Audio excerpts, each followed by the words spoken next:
Hello दोस्तों, स्वागत है आपका मेरे यूट्यूब चैनल में। तो दोस्तों, हम भारतीय इतिहास के बारे में बात कर रहे थे और भारतीय इतिहास में हम प्राचीन इतिहास में बात कर रहे थे और वन लाइनर क्वेश्चन में बात कर रहे थे जो कि आपके इम्पोर्टेंट है, कहीं ना कहीं पेपरों में आए हैं। तो आज हम बात करने वाले हैं मौर्य साम्राज्य के बारे में और कुछ इंपॉर्टेंट चीज़ें हैं जो क्वेश्चन है उन सबको हम कवर करते हुए चलेंगे। सारे के सारे वन लाइनर हैं। मौर्य राजवंश की स्थापना मगध में हुई थी, जो वर्तमान में जाना जाता है। किस नाम से जाना जाता है? बिहार के नाम से। मौर्य राजवंश के अंतिम शासक कौन थे? बृहद्रथ। मौर्य राजवंश के अंतिम शासक कौन था? बृहद्रथ थे। वह व्यक्ति जिसका नाम देवनागरी प्रियदर्शी भी था, वो कौन थे? आपका मौर्य सम्राट अशोक। ठीक है, देवनागरी प्रियदर्शी। ठीक है, क्या नाम था? सम्राट अशोक। चंद्रगुप्त के पुत्र जिन्होंने 298 से 272 ईसा पूर्व के बीच शासन किया और संपूर्ण भारत में साम्राज्य को बढ़ाया, वो कौन थे? बिंदुसार। नगर पालिका प्रशासन की एक विस्तृत प्रणाली की स्थापना के लिए सबसे प्रसिद्ध राजा कौन थे? चंद्रगुप्त मौर्य थे। मौर्यकालीन भारत के विवरण वाली इंडिका के लेखक कौन थे? इंडिका लेखक के कौन थे? मेगास्थनीज थे। ठीक है, ये इंपॉर्टेंट है। इंडिका के लेखक कौन है? मेगास्थनीज है। इंपॉर्टेंट है, आप लोग याद कर लीजिएगा। मौर्य अर्थव्यवस्था मुख्य रूप से निर्भर थी किस पे? कृषि अर्थव्यवस्था पर निर्भर थी। अशोक के प्रधान शिलालेखों में सबसे बड़ा शिलालेख कौन सा है? 13वां शिलालेख है। अशोक के आक्रमण के दौरान कलिंग पूर्वी प्रांत की राजधानी कहाँ थी? तोशाली थी। ठीक है, जो तक्षशिला शहर बसा था वो कहाँ स्थित था? सिंधु और झेलम नदियों के बीच में आपका तक्षशिला शहर था। ठीक है, सम्राट अशोक का कौन सा शिलालेख कलिंग पर विजय का उल्लेख करता है? तो कौन सा है? 13वां शिलालेख है, जो कि सबसे बड़ा शिलालेख भी है और ये क्या है? कलिंग विजय पर का भी उल्लेख करता है। अशोक का सिंह चतुर्मुख स्तंभ शीर्ष में से एक स्तंभ पर है था, कहाँ पर था? सारनाथ में। ठीक है, चंद्रगुप्त मौर्य के इस प्रसिद्ध राजनीतिक सलाहकार को जाना जाता है किस नाम से? कौन थे? चाणक्य, जिन्हें विष्णुगुप्त भी कहा जाता है। ठीक है, तो चंद्रगुप्त मौर्य के एक राजनीतिक सलाहकार थे। ठीक है, चाणक्य अगर कभी आ जाएगा चाणक्य का दूसरा नाम, तो विष्णुगुप्त। अशोक का वह शिलालेख जिसमें ब्राह्मी लिपि का प्रयोग नहीं हुआ है, वो कौन सा है? सहबाजगढ़ी का शिलालेख है, जो कि आपका ब्राह्मी लिपि का प्रयोग नहीं हुआ है। मौर्य काल का सर्वोत्तम प्रतिमान है कौन है? स्तंभ है। अशोक के साम्राज्याधीन नहीं था, क्या नहीं था? कामरूप जो क्षेत्र है वो आपका अशोक के साम्राज्य के अधीन नहीं था। वृद्ध सांची स्तूप किससे संबंधित है? तो किसके संबंधित है? मौर्य काल से संबंधित है। पाटलिपुत्र में स्थानांतरित होने से पहले कौन सा क्षेत्र मगध की राजधानी था? कौन था? राजगृह था। कौन सा क्षेत्र था? राजगृह। लौरिया नंदनगढ़ स्तंभ कहाँ स्थित है? तो कहाँ स्थित है? चंपारण में स्थित है। मौर्य सम्राट किसने लगभग 287, 268 से 231 ईसा पूर्व में अपने शासनकाल के दौरान शिलाओं और स्तंभों पर अपने लेख उत्कीर्ण कराए? तो किसने करवाए थे? अशोक ने कराए थे। तो मौर्य सम्राट अशोक ने अपने शिलालेखों को में अपना स्तंभों पर लेख उत्कीर्ण कराए थे। सम्राट अशोक के पितामह कौन थे? तो कौन थे? चंद्रगुप्त मौर्य। वह स्थल जो आधुनिक गुजरात में स्थित है, जहाँ अशोक के शिलालेख अव्यवस्थित है, कौन सा है वो क्षेत्र? गिरनार क्षेत्र है, जहाँ पर अशोक के शिलालेख आज भी स्थित है। लगभग 260 ईसा पूर्व किस मौर्य सम्राट ने कलिंग को जीतने के लिए सैन्य अभियान का नेतृत्व किया था? तो किसने किया था? अशोक ने किया था। ये भी इम्पोर्टेंट क्वेश्चन है। अशोक के अधिकांश शिलालेख किस भाषा में थे? प्राकृत भाषा में थे, जबकि उपमहाद्वीप के उत्तर पश्चिम में पाए जाने वाले शिलालेख आरंभिक और यूनानी भाषा में। ठीक है, मौर्य शासन के दौरान किस प्रांत को कर्नाटक के सोने की खान का केंद्र माना गया? तो क्या है? सुवर्णगिरी क्षेत्र को आपको कर्नाटक में सोने की खान माना जाता था। अगला क्वेश्चन है, सेल्यूकस निकेटर नामक शासक द्वारा मेगास्थनीज नामक राजदूत को चंद्रगुप्त मौर्य के दरबार में भेजा गया था। जो आपका सेल्यूकस निकेटर शासक था, उसने यूनानी शासक, कौन सा? यूनानी शासक द्वारा मेगास्थनीज नामक राजदूत को चंद्रगुप्त मौर्य के दरबार में भेजा था। ठीक है, मौर्य शासक अशोक द्वारा निर्मित सारनाथ सिंह चतुर्मुख किससे बना हुआ है? तो किससे बना हुआ है? बलुआ पत्थर से बना हुआ है। 326 ईसा पूर्व में भारत पर आक्रमण करने के लिए सिकंदर ने सबसे पहले किस नदी को पार किया था? तो किस नदी को पार किया था? सिंधु नदी को पार किया था। मध्य प्रदेश में भगवान बुद्ध के सम्मान में सम्राट अशोक द्वारा बनाया गया बौद्ध स्तूप कहाँ पर स्थित है? किस नाम से है? सांची स्तूप के नाम से स्थित है। सांची के स्तूप का निर्माण किसने करवाया था? तो किसने करवाया था? सम्राट अशोक ने करवाया था।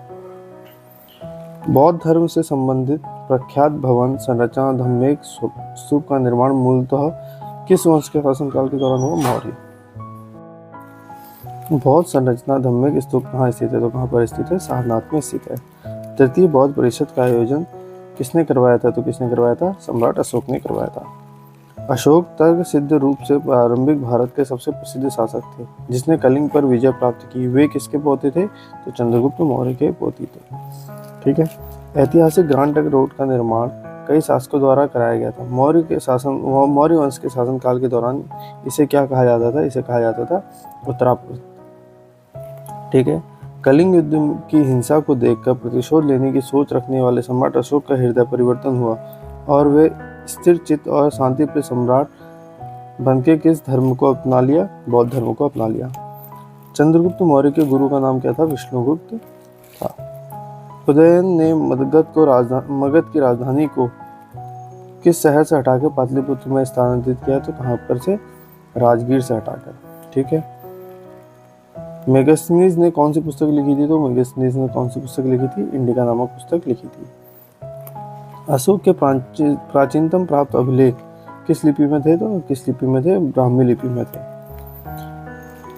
किसने मौर्य प्रशासन के अध्यक्ष को विभिन्न विभागों के अधीक्षकों के रूप में उल्लेखित किया था? तो किसने किया था? कौटिल्य ने किया था। सम्राट अशोक ने बौद्ध धर्म के आदर्शों के प्रचार के लिए धर्म प्रचारकों को दूर दराज के स्थानों पर भेजा ताकि लोग भगवान बुद्ध की शिक्षाओं द्वारा अपने जीवन को प्रेरित कर सकें। इस धर्म प्रचारकों में उनका पुत्र और पुत्री भी थे। उनके नाम क्या थे? महेंद्र। पुत्र का नाम महेंद्र और पुत्री का नाम संघमित्रा था। किसने धर्म की विजय और धार्मिकता द्वारा विजय की नीति को विकसित की थी? तो किसने की थी? अशोक ने की थी। संघमित्रा और महेंद्र वर्मन के पिता कौन थे? तो कौन थे? सम्राट अशोक थे।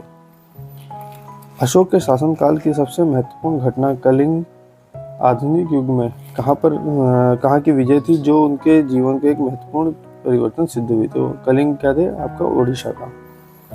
अशोक ने किस युद्ध के बाद बौद्ध उपदेशों को अपना लिया था? तो कौन से युद्ध के बाद? कलिंग युद्ध के बाद।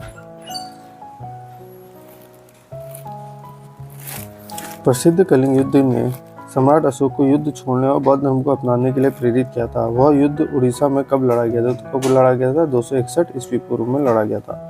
चंद्रगुप्त मौर्य का पुत्र जो मौर्य सिंहासन पर बैठने वाला दूसरा शासक बना था वो कौन थे? आपका बिंदुसार थे। बिंदुसार के पुत्र का नाम अशोक था। सम्राट अशोक किसके पुत्र थे? तो बिंदुसार के पुत्र थे। ठीक है। सम्राट अशोक ने पत्थर के स्तंभों और पत्थर के तख्तों पर अपने कितने आदेशों को उत्कीर्ण करवाकर अपने राज्य के प्रमुख स्थानों पर स्थापित किया ताकि लोग तदनुसार आचरण कर सके? तो कितने? 14 आदेशों को। अशोक महान कहाँ से संबंधित थे? किस वंश से थे? मौर्य वंश से थे। मौर्य साम्राज्य की राजधानी कहाँ थी? पाटलिपुत्र थी। ठीक है। कौटिल्य का अर्थशास्त्र हमें किस प्रशासन के बारे में जानकारी देता है? तो मौर्य प्रशासन के बारे में जानकारी देता है। मेगस्थनीज भारत आने वाले सबसे शुरुआती खोजकर्ताओं में से एक था। उसका संबंध कहाँ से था? यूनान से था। सम्राट अशोक ने अपने राज्यकाल में 12 वर्षों में एक विशेष अधिकारी की नियुक्ति की जो भूमि का सर्वेक्षण करता था तथा भू अभिलेखों का रखरखाव करता था और न्याय का पालन करता था। इन अधिकारियों को क्या कहा जाता था? रज्जुक कहा जाता था। राजा की कहानी मुद्रा राक्षस नाटक का विषय था। किसकी? चंद्रगुप्त मौर्य राजा की कहानी मुद्रा राक्षस नाटक का विषय था। ठीक है। वह वास्तुकार जिसने राजा बिंबिसार के महल को बनवाया कौन था? महागोविंद। मौर्यों के इतिहास के लिए अधिक प्रमाणिक माना जाता है कौन सा? विष्णु पुराण को माना जाता है। आंध्रों के इतिहास के लिए सबसे अधिक प्रमाणिक है कौन सा? मत्स्य पुराण। मौर्यों के लिए कौन सा? विष्णु पुराण। और आंध्रों के लिए क्या है? मत्स्य पुराण।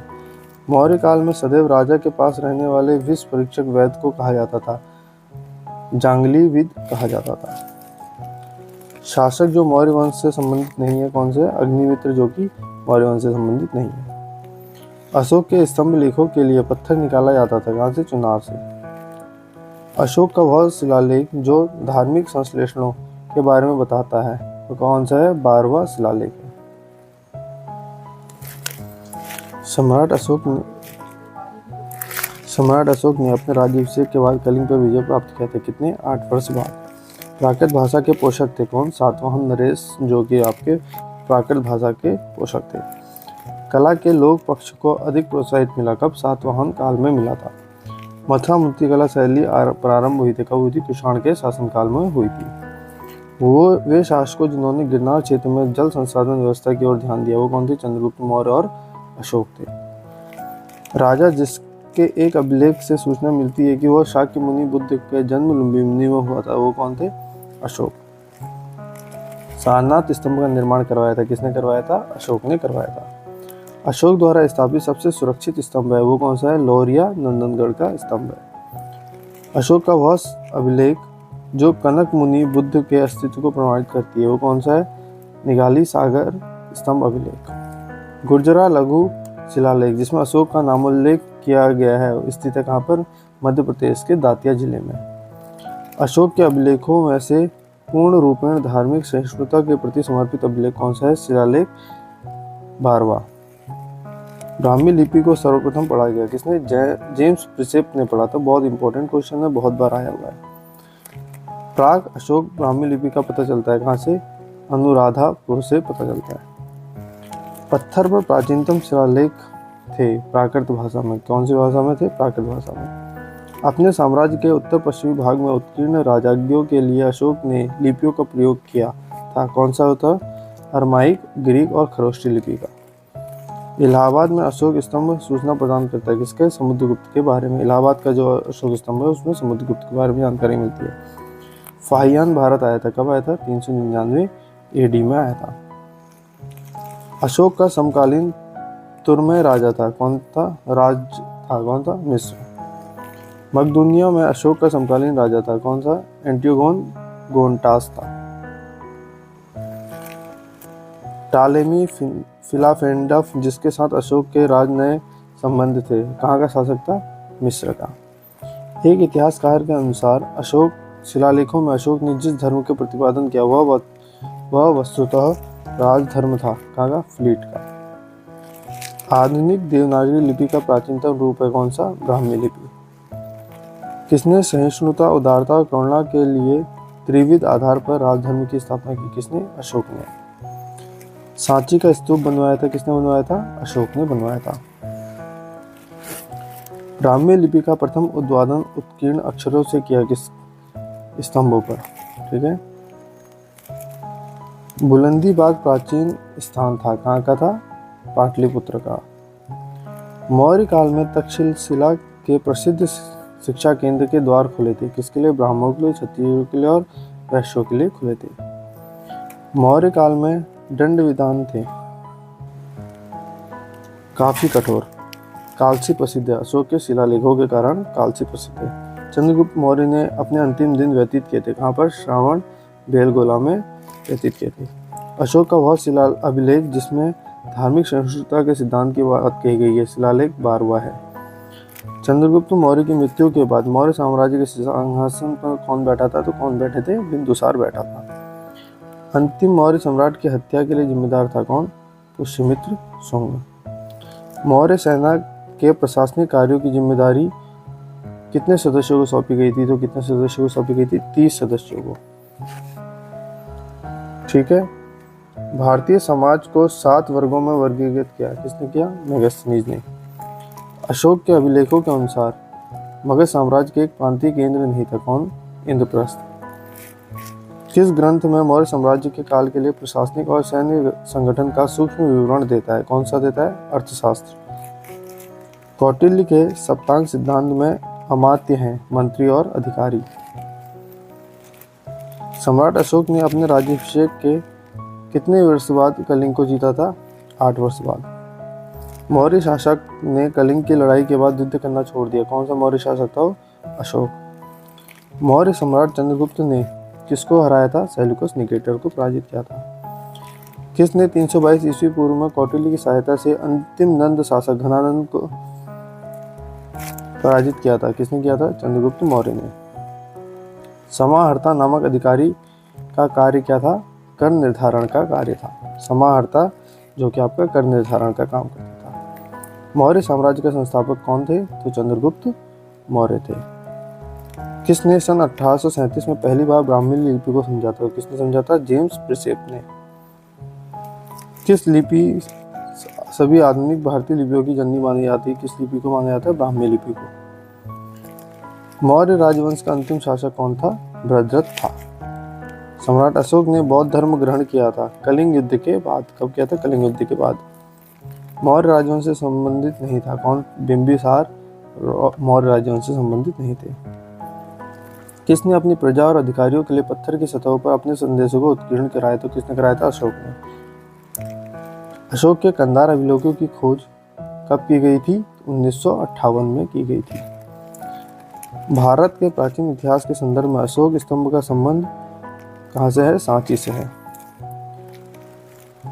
चंद्रगुप्त मौर्य ने कौटिल्य की सहायता से मगध में किसके साम्राज्य को उखाड़ फेंका था? तो किसके साम्राज्य को उखाड़ फेंका था? नंदों के साम्राज्य को उखाड़ फेंका था। और 322 ईस्वी पूर्व में गौरवशाली मौर्य साम्राज्य की स्थापना की थी। सेल्यूसिड मौर्य युद्ध में सेल्यूकस ने मौर्य शासक के विरुद्ध लड़ा था? किसके विरुद्ध लड़ा था? चंद्रगुप्त मौर्य के। गुजरात में किस झील वस्तुतः एक कृत्रिम जलाशय है जो मौर्यों के शासन के दौरान बनाई गई थी? तो कौन सी? सुदर्शन झील। अगला है, अशोक को आरंभिक भारत का सर्वप्रसिद्ध शासक माना जाता है जिसने वर्तमान किस क्षेत्र में? कलिंग क्षेत्र पर, जो कि आपका उड़ीसा है, उस पर विजय प्राप्त की थी। और लास्ट क्वेश्चन आज का, देवनामपुरी के नाम से जाना जाता है? किसे जाना जाता है? सम्राट अशोक को। इसके बाद हम बात करेंगे कुछ और आगे के क्वेश्चनों की, इंपॉर्टेंट क्वेश्चनों की, ठीक है, जिसमें हम मौर्योत्तरकालीन भारत के बारे में बात करेंगे। तो आज की वीडियो में इतना ही, मिलते हैं अगली वीडियो में। Thank you so much, have a nice day.